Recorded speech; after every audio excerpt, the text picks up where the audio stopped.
আল্লাহ বলতে লাগলেন, নবী মুসা হাতের মধ্যে কি আছে? কয় লাঠি। লাঠি দিয়ে জোরে মারেন বাড়ি। সঙ্গে সঙ্গে বাড়ি মারলেন।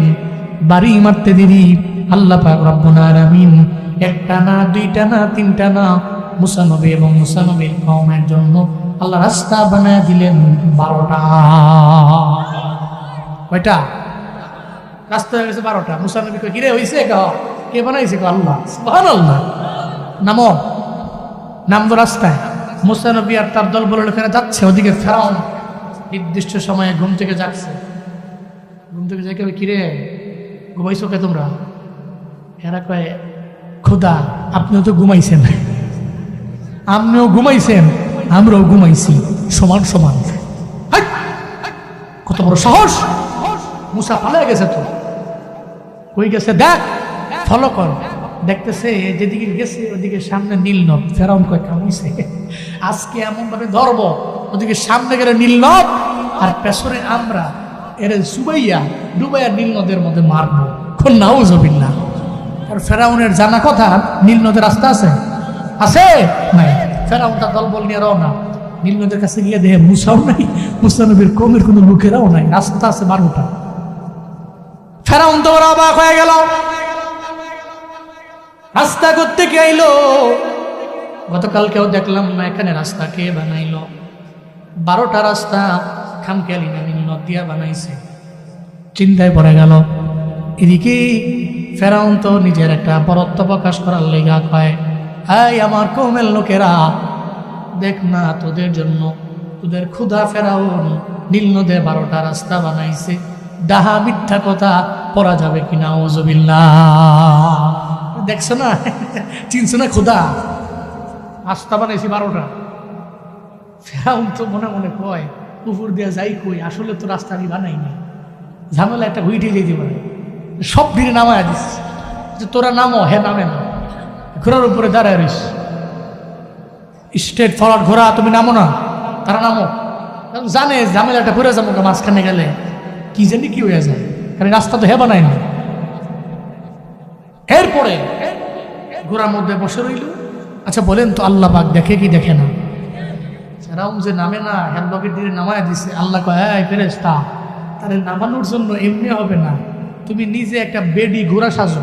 সেই যে ঘোড়ার উপরে বসে রয়েছে ওটা বেডা ঘোড়া। আর বেডা ঘোড়া যদি বেডি ঘোড়াটা দেখে, এর মাথাতে এমনি নষ্ট হয়ে যাবে। কথা বলেন ঠিক কিনা বলেন? ফেরেশতাকে আল্লাহ বললেন, ফেরেশতা বেডি ঘোড়ার ভাবসাব লইয়া ফেরাউনের ঘোড়ার সামনে গিয়া ড্যান্স, এমন জোরে ড্যান্স মারতেছে, ফেরাউনের ঘোড়া তো মাথা মতো নষ্ট হয়ে গেছে।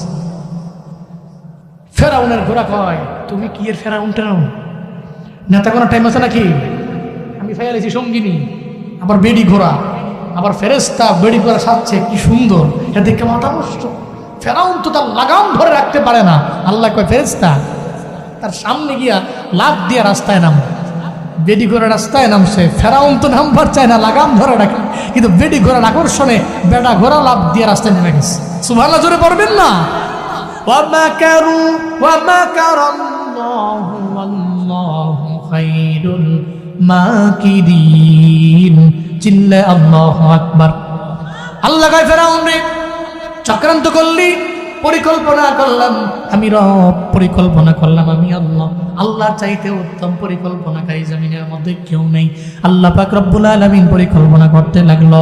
এবার তো ঘোড়াও দৌড়ায়, ফেরাউনের ঘোড়াও দৌড়ায়, সামনে বেড়ি ঘোড়াও দৌড়ায়। ফেরাউন কয়, দাঁড়া রে, যাইস না, কি এর ঘোড়ায় তো কথা মানে না। কয়, তোরে গোনার টাইম নেই, আমি আমার সঙ্গিনী বয়ে গেলাম, দৌড়ে রওনা।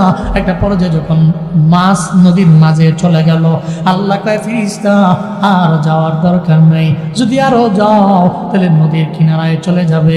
ফেরাউন তো আমি আল্লাহ বাঁচিয়ে রাখবো না, আজকেই তো তার মরণ হয়ে যাবে, তুমি চলে আসো। সঙ্গে সঙ্গে বেড়ি ঘোড়া হঠাৎ করে আবার হাওয়া হয়ে কোথায় যেন পরে চলে গেল।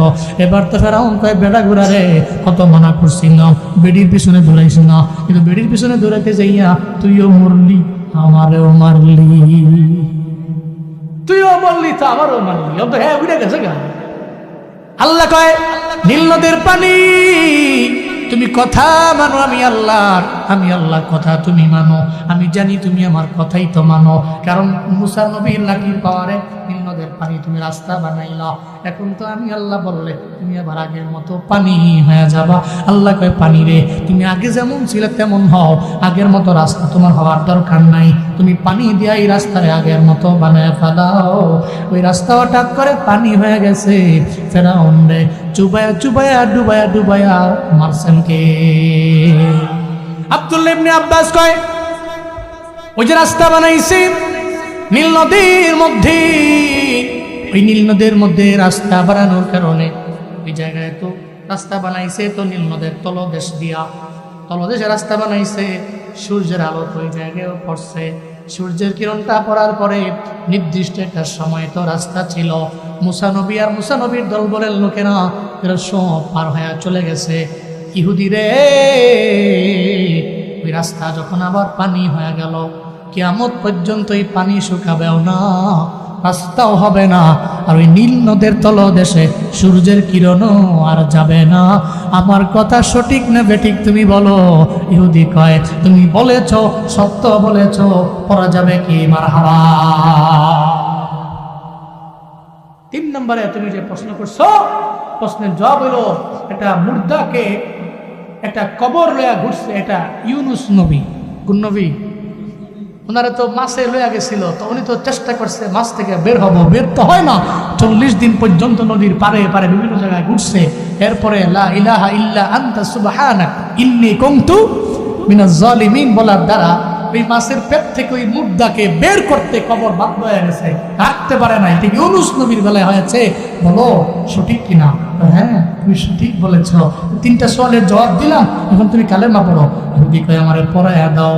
আশহাদু আল্লা ইলাহা ইল্লাল্লাহু ওয়া আশহাদু আন্না মুহাম্মাদান আবদুহু ওয়া রাসূলুহু। চিল্লা পড়েন আল্লাহু আকবার। যে আল্লাহ আমার আল্লাহ তো চাইলে পারে, আমার আল্লাহ চাইলেই তো সম্ভব, আল্লাহ চাইলেই পারে। জমিনের মধ্যে আল্লাহ মায়ের করবে, আমারে বড় বানাইলেন, আমি জমিনের মধ্যে আসলাম। এরপরে আল্লাহ পাক আবার আমারে কবরের মধ্যে নিয়া, কবর থেকে রবের বিচারের কাঠ করে আমারে নিয়ে যাবে। এই বেলকুচি রামবাড়িয়ার মুসলমানেরা, আজকে থেকে নিয়ত করে নেন রে বাবা, আপনার এই জীবন থেকে মরণ পর্যন্ত সময়টা 70-80 বছরের জিন্দেগি। 12 বছর চলে গেল, আপনি নাবালেগ, এরপরে হয়ে গেলেন আপনি সাবালক, এরপরে আপনি কষ্ট করে আপনার জিন্দেগি আপনি চালাইলেন, আপনি হয়ে গেলেন মুরব্বী। 60 বছর পর থেকে আপনি আপনার উজুর গ্যারান্টি দিতে পারেন না, আপনি চাইলেও আপনার নামাজের কয় রাকাত আপনি পড়লেন গ্যারান্টি নাই। তাহলে আপনার সাবালক নাবালেগ চলে গেল, খেলায় হেলায় দুলায় দুলায় খেলায় খেলায় আপনার মুরব্বী বক্তে আপনি নামাজ পড়ার সময় আপনি আপনার নামাজের উজুর গ্যারান্টি দিতে পারেন না। তাহলে সর্বোত্তম আমল করার জায়গাটা হলো যৌবনকাল। এই যৌবনকালে ইবাদত করব, আল্লাহর কাছের বানাবো, রবের কাছের হয়ে যাব, আমলের বিনিময়ে জান্নাতি হব। কারা কারা পারবো? 2টা হাত তুইলা মাওলারে দেখাই। আল্লাহ তুমি কবুল করে নাও, মঞ্জুর করে নাও, প্রত্যেকের হাত তুমি কবুল করে নাও। জীবন থেকে নিয়ে মরণ পর্যন্ত এই সময়টাতে পুঁজি নিয়ে কবরে যাওয়ার তৌফিক দাও। চিল্লা জোরে করে পড়েন আমিন। আরো